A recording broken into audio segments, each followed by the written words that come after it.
masters of Egypt, or sacred Orionists, they help to ground in what they call the divine presence. And they say, we, masters of Egypt, are star beings from Orion, and we are the craftsmen which have indeed opened the cosmic portals to allow these sacred star symbols to come unto you. We may be known as the brothers of the Nile. Now, during ancient times and up to present, there have been many difficulties for the human spirit to come into physical form. Now, such difficulties are seen today through the abnormalities of birth.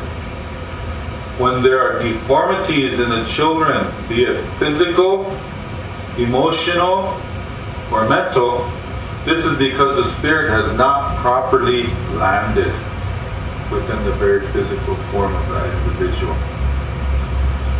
Now, this universal law of symmetry is a power which may be invoked to assist souls which are coming in to fully integrate into their bodies, to fully integrate into their heart, and to fully integrate into their mind.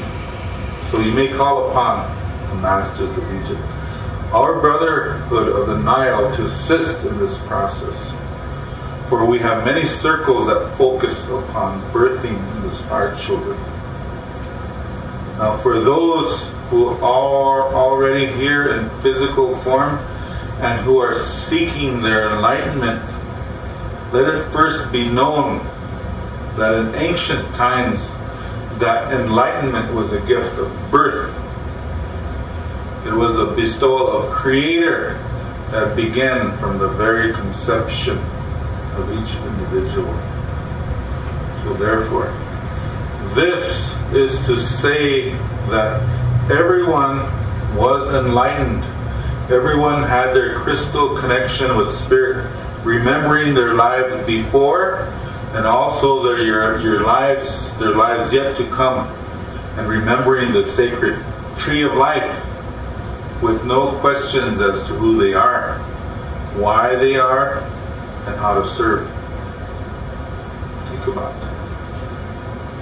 The problem first began during the Atlantean and Lemurian times. This was mostly because the creative abilities of human being at those times gone beyond their wisdom. The same type of behavior is being seen today in what we call modern technology. So the creative abilities of those times were abilities which came directly from the heart and mind and spirit.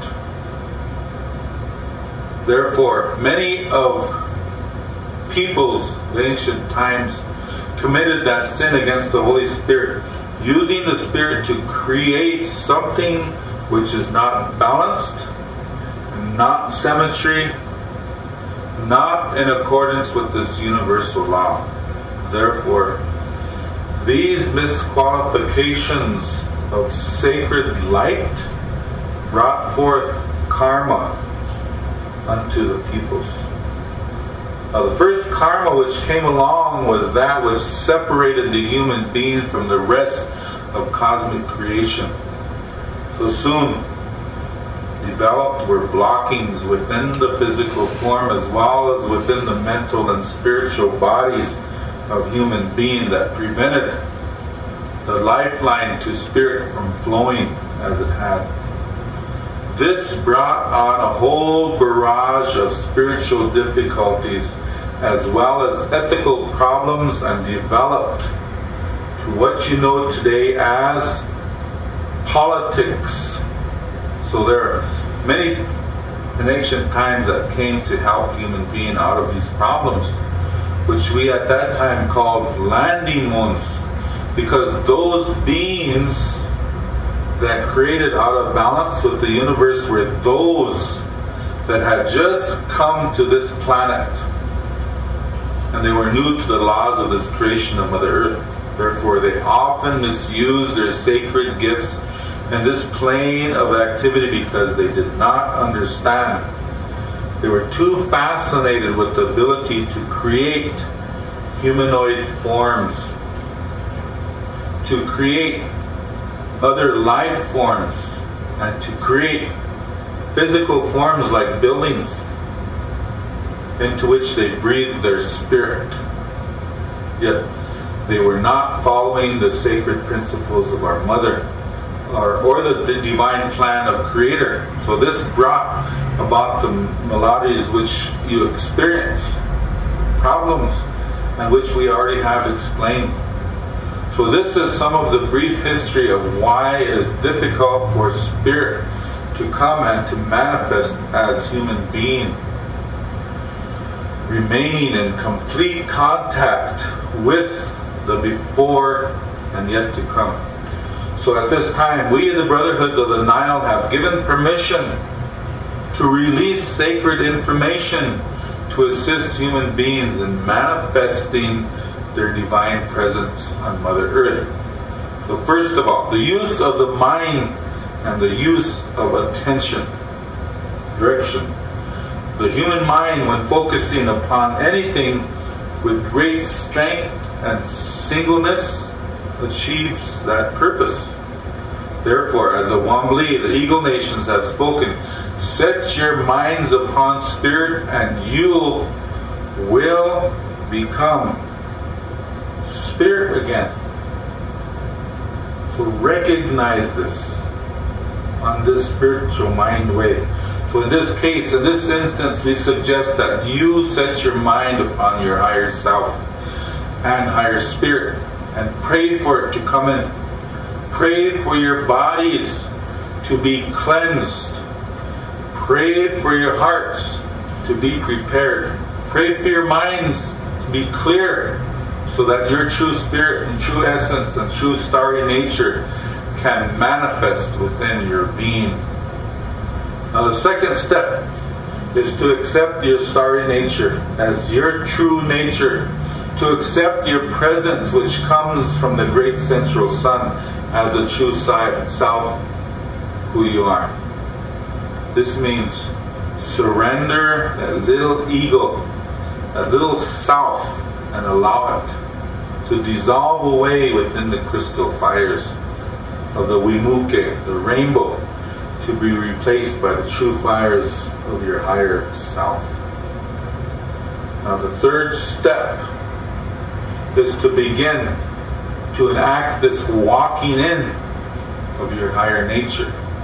For at this time, all people upon Mother Earth are experiencing that which has been called walking in.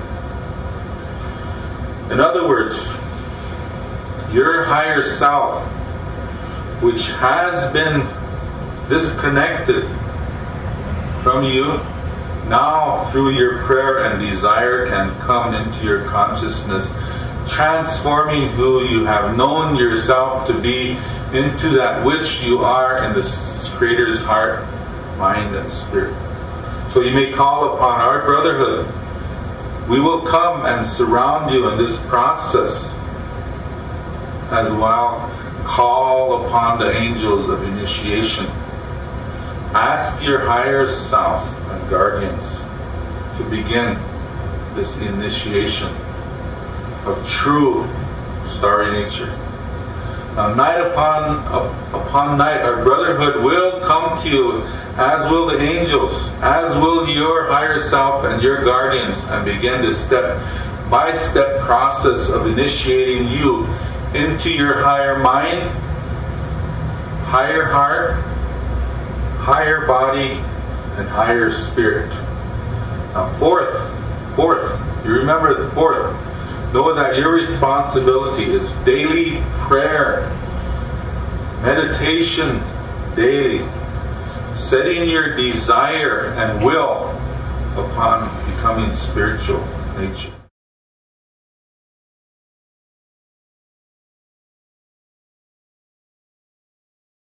Come on, people!